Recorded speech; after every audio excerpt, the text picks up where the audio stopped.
James is saying, like, everyone who thinks they're Christian, everyone who thinks they're religious, but if they cannot keep a rein over their tongue, if they cannot have self-control over their tongue and what comes out of their mouth, their religion is worthless.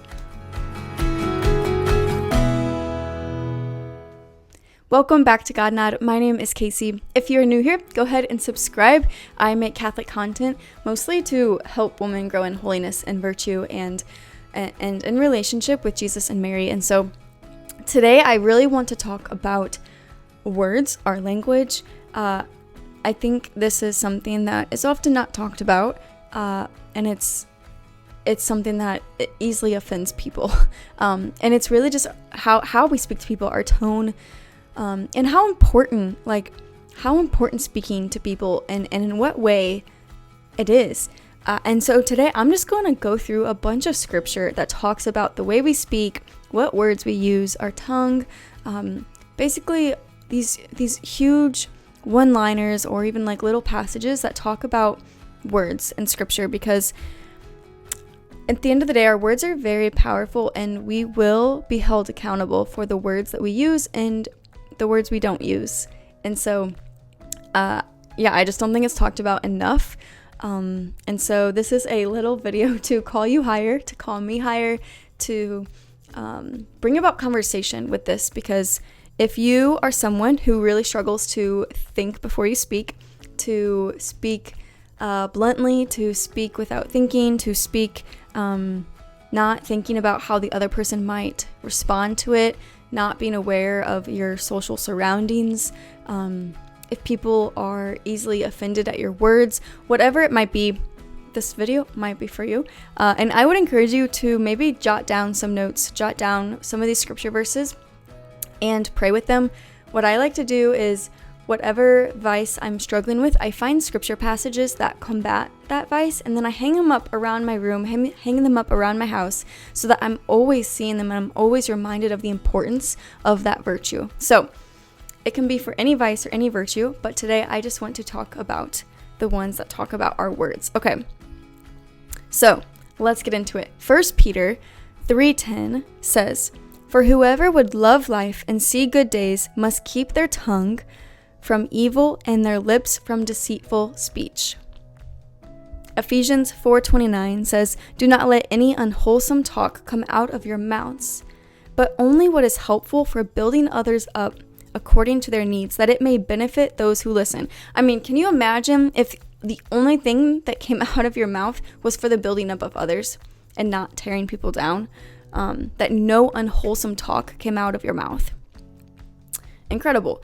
Matthew 15:11. "What goes into someone's mouth does not defile them, but what comes out of their mouth, that is what defiles them." Titus 3 verses 1 through 2. "Be ready to do whatever is good, to slander no one, to be peaceable and considerate, and always to be gentle toward anyone." Everyone, not anyone. Always be gentle toward everyone. You know, scripture talks about being gentle quite a bit throughout the New Testament letters. And so if gentleness is something you struggle with, you know, write these verses down, put them up. Gentleness, ask for the virtue of gentleness. Psalm 34 verse 13. "Keep your tongue from evil and your lips from telling lies." Psalm 141 verses 3. "Set a guard over my mouth, Lord. Keep watch over the door of my lips." A beautiful prayer to pray every morning, just saying. Proverbs 6:16 through 19. "There are 6 things the Lord hates, 7 that are detestable to him: haughty eyes, a lying tongue, hands that shed innocent blood, a heart that devises wicked schemes, feet that are quick to rush into evil, a false witness who pours out lies, and a person who stirs up conflict in the community." 3 of these 7 things that the Lord detests and hates are about the use of our tongue. So, I mean, especially about lying, those who stir up drama in the community. Don't be that person. Proverbs 10 verse 19. "Sin is not ended by multiplying words, but the prudent hold their tongues." And you know what's crazy is that, I mean, it's not crazy, but the saints all talk about, I'm reading this book on silence right now. It's called Holy Silence. So good. But it really talks about how the saints encourage you to not speak versus speak. That it's always more prudent to be silent than to speak. And so that just kind of reminds me of that, of like the prudent hold their tongue. Scripture says it, saints say it, so.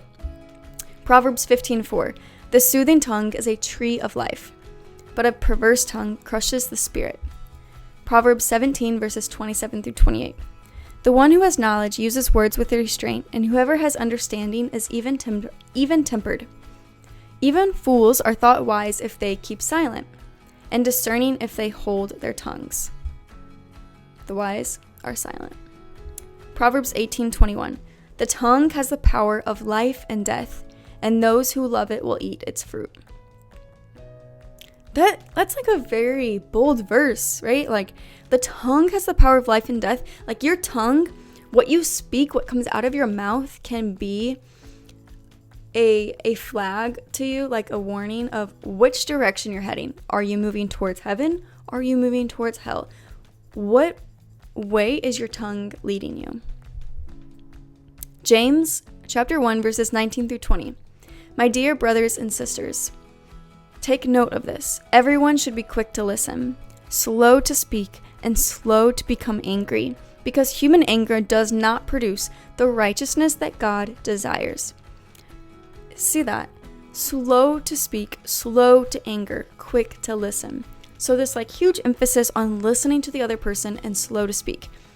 You can do an examine here, like, am I quickly giving my opinion out to others when they don't ask? Am I advising people when they don't ask? Am I always the first to speak in a group? Am I always just talking about nonsense? Like, what are the words that you're speaking when you're with someone?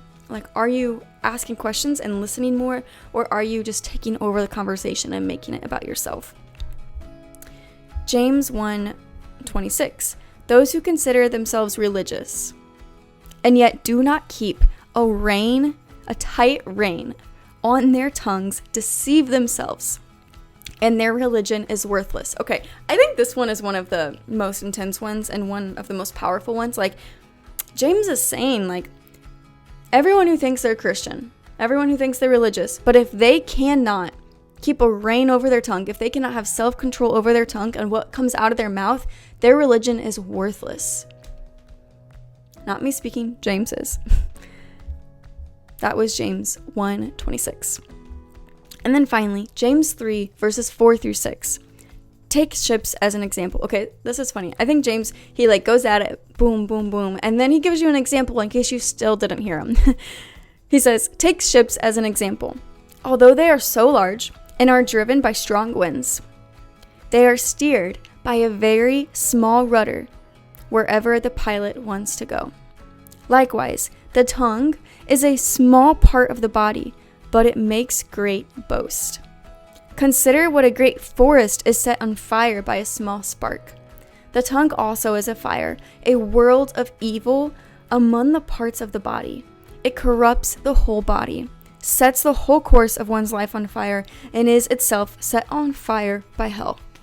So James gives us two examples there. A ship and how there's strong winds and there's all this force and all this power, but yet it's controlled by this tiny rudder in the back.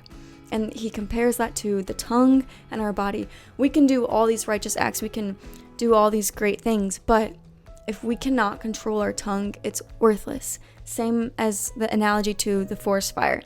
A forest fire is huge, but it's started by one single small spark, and how your tongue can make that much of a difference for our salvation.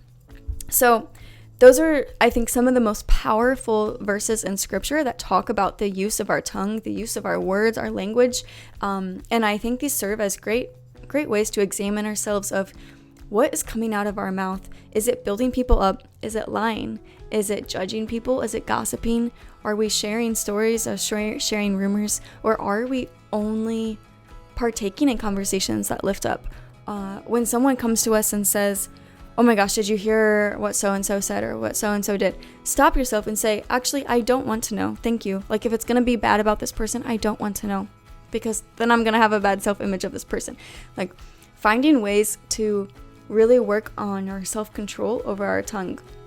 it can work like little ways, like, okay, the next time, every time I'm in a community of people, I will ask a question and I will not insert my opinion. Maybe it's small little ways like that, but at the end of the day, Scripture says it, the saints talk about it, just how powerful our tongue can be. And so I really just want to encourage you, to challenge you, to call you higher, to really think about, what are you speaking? Are you lifting people up? Are you lying? What is coming out of your mouth? Because as James says, if we can't control our tongue, then our religion is worthless. So I hope this has been encouraging for you and calls you higher a little bit. Please let me know if you find a particular verse in here that you think is like the best, or like something that you like, yes, this would be great to have printed out or as like a motto for me, whatever it is.